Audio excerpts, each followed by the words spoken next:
I needed to get out of LA. And so I went to New York, and I said, I have to get out of LA. I can't be doing these stupid roles anymore. And so they said, well, what about a soap opera? And I went, oh, God, a soap opera, are you kidding? And I was just like everybody else, oh, a soap opera. Yeah. And they said, and my agent said, look at it this way.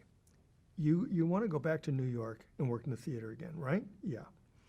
How are you going to afford to do that? You know theater doesn't pay, right? So where are you going to live? You're going to be miserable. You're going to use all the money that you've saved up and everything just to do this.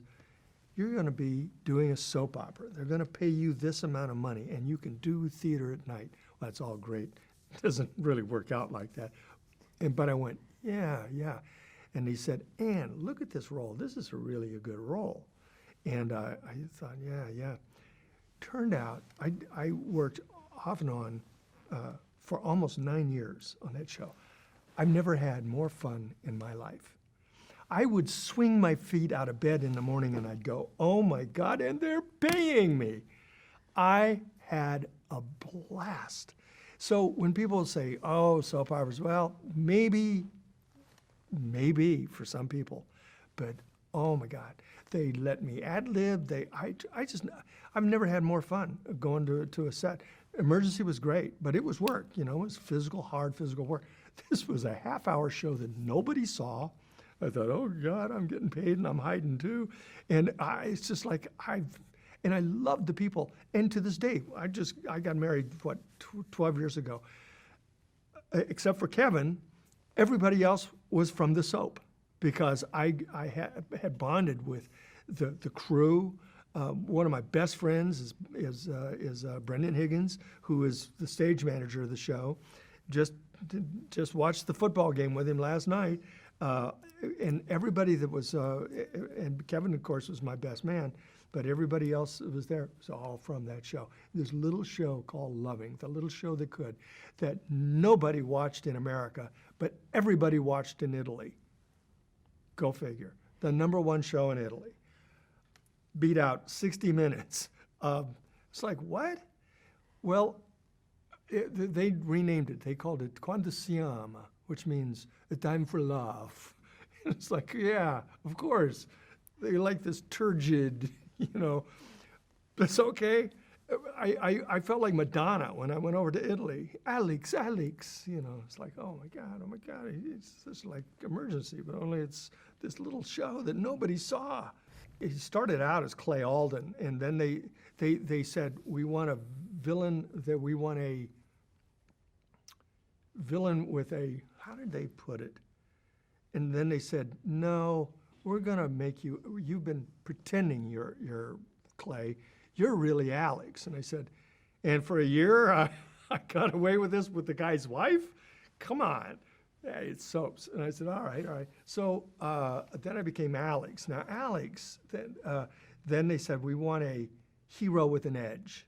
But they wanted a villain with a heart. That's what it was. I was playing a villain with a heart, and they said, no, we like you as a hero with an edge. I said, all right, Jesus, this is all semantics to me. I'm going to play it how I play it anyway. And so I was a cop. I was an FBI guy. I was in the CIA. I was something else.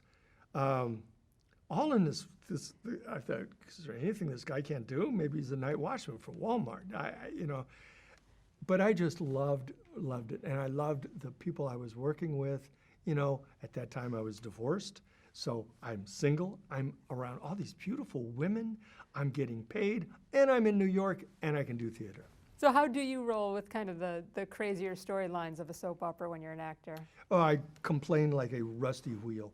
I go, guys, please, this is so stupid. And they listen to me.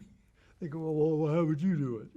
Well, do this, do that, And then they would have, firefighters come on, and they all look like doofs, the stuff that they had them do. And I go, I'm not doing it. I'm just not doing this scene with, you want to do it that way? Fine, but don't make me be on camera with it. And they go, well, show them what they would do. And I said, then the scene changes. And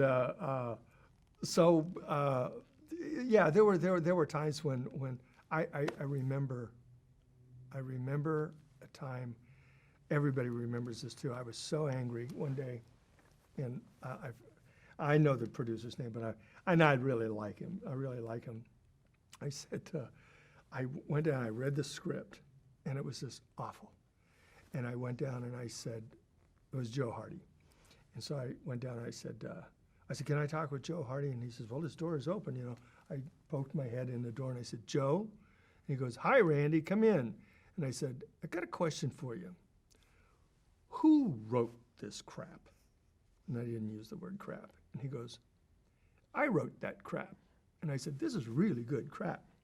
And I said, but it's just a few tweaks. He goes, shut up and sit down. Now, what's your problem? And so we worked it out. But I went, oh, I dodged a bullet on that one. You just have to be careful what you say. And I'm still learning that as I go through life, that you just can't say what's on the top of your head. I left Loving because you can only memorize dialogue for so long. And it's blah, blah, blah, blah, blah. It's all soap operas, blah, blah, blah, blah. Bob and Sally and Phil and blah, blah. All these names, like, blah, blah. He went out. So I said, I'm going away.